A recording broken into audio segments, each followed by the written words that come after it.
Look closely at this chart. This is the annual budget of Immigration and Customs Enforcement or ICE, nearly $10 billion every year.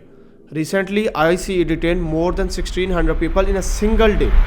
But this raises an important question: what exactly ICE objective and who is being targeted to achieve it? To answer that, we need to move beyond headlines and look at data, history, and policy. ICE was created in 2003 after 9/11 attacks under the Department of Homeland Security. Its official objectives are enforcing US immigration law inside the country. This was defined as remove all removable non-citizen under US law. That wording is important because it is legal, not moral or economic. Public messaging often focuses on violent criminals. However, ICE arrest data separate detainees into three categories: convicted criminals, people with pending criminal charges, people with no criminal record. When these categories are analyzed separately, one trend stands out. Arrest of people with no criminal record have increased the fastest. This does not mean criminals are not being deported. It means enforcement has expanded beyond them. This expansion is a direct result of policy choices, not a sudden rise in crime. Here is the structural issue. The United States has a high demand for low-wage labor, very limited legal pathway for low-wage immigrant. There is no standard visa for farm workers, construction labor, hotel and restaurant staffs. As a result, millions of people live in US with temporary, uncertain or unauthorized status. Estimated suggest undocumented immigrants make up to 3 to 4% of US population, but 20 to 25% of workers in some industry like agriculture and food processing. This creates a system where economy depends on people who are legally deportable.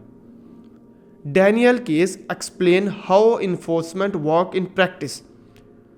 Daniel entered the US as a child. He held lawful permanent resident status. He owned a business and employed others. But under immigration law, old minor offenses, even decades old, can still make someone deportable.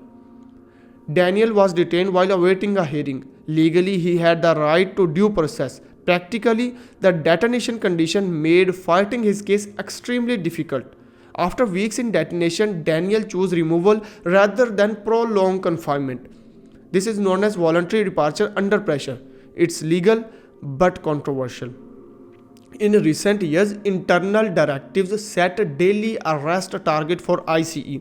For context, NYPD arrests 700 people per day with 36,000 officers, and ICE is expected to make thousands of arrests with around 6,000 enforcement officers. To meet this number, ICE increasingly relies on collateral arrest, detention at routine check-ins, arrest in public spaces and courts. The object is entirely shift from priority enforcement to volume enforcement. Multiple peer-reviewed studies show undocumented immigrants are less likely to commit violent crimes. They are incarcerated at lower rates than native-born Americans. Communities with higher immigration population often experience lower crime rates. This does not mean crime do not occur. It means crime rate do not support mass enforcement narratives. So what does this represent? ICE is operating within the law but enforcing a system that has not been updated in decades, relies on detention as a pressure tool, does not match economic reality. Its objective is not just deportation, it is the deterrence through enforcement visibility. Whether this approach strengthens the country or destabilizes it is the debate America is now having. For understanding immigration requires data, context, and other products, not fear or slogans. If this video helped you to solve the issue, make sure to like, subscribe for more fact-based explanation.